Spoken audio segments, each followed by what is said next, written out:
Sanabria, sigue Messi, le pegó. আমন্ত্রণ জানাচ্ছি পল্লী টিভির খেলাধুলা বিষয়ক নিয়মিত অনুষ্ঠান পল্লী স্পোর্টসে।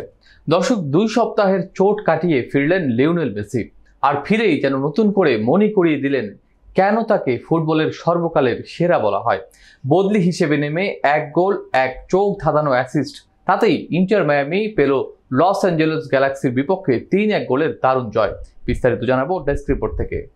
শনিবার ভোরে ফ্লোরিডার ফোর্ট লাডারডেলে চেজ স্টেডিয়ামে ম্যাচের প্রথমার্ধেই জর্দি আলবার গোলে এগিয়ে যায় মায়ামি। তবে দ্বিতীয়ার্ধে গ্যালাক্সির জোসেফ পেইন্টসিল সমতায় ফেরান। 1-1 অবস্থায় যখন ম্যাচ শেষের পথে, তখনই জ্বলে ওঠেন 38 বছর বয়সী মেসি। 84তম মিনিটে মিডফিল্ড থেকে বল পেয়ে প্রতিপক্ষ ফিল্ডারকে কাটিয়ে বক্সের বাইরে থেকে পায়ের শটে জালের নিচের কোণে বল পাঠান আর্জেন্টাইন জাদুকর। সেই গোলে মায়ামি ফের এগিয়ে যায়। আর 5 মিনিট পর আবারও মেসির ম্যাজিক, রদ্রিগো ডি পলের পাস দারুণ হিল ফ্লিকে পৌঁছে দেন লুইস সুয়ারেজের কাছে। সহজেই লক্ষ্য ভেদ করেন তার সাবেক বার্সেলোনা সঙ্গী। চোট থেকে ফিরেও মেসি একাধিকবার হ্যামস্ট্রিংয়ের হাত দেন, জানিয়ে খানিক দুশ্চিন্তাও প্রকাশ করেছেন কোচ হ্যাভিয়ের মাসচেরানো।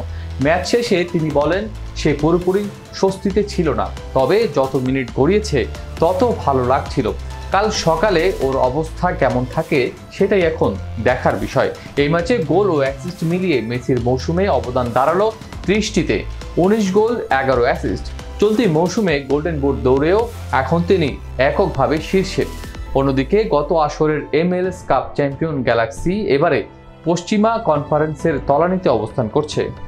দর্শক, বার্সেলোনার সাবেক 3 তারকা আলবা, মেসি ও সুয়ারেজ 3 গোলেই জয় পেল মায়ামি। আর এই জয়ের সাপোর্টার্স শিল্ড ধরে রাখার লড়াইও দলটি টিকে রইল। আজ এ পর্যন্তই। পরবর্তী পর্বে আবারও হাজির হওয়ার প্রত্যাশায় আজকের মতো বিদায় নিচ্ছি। আল্লাহ হাফেজ।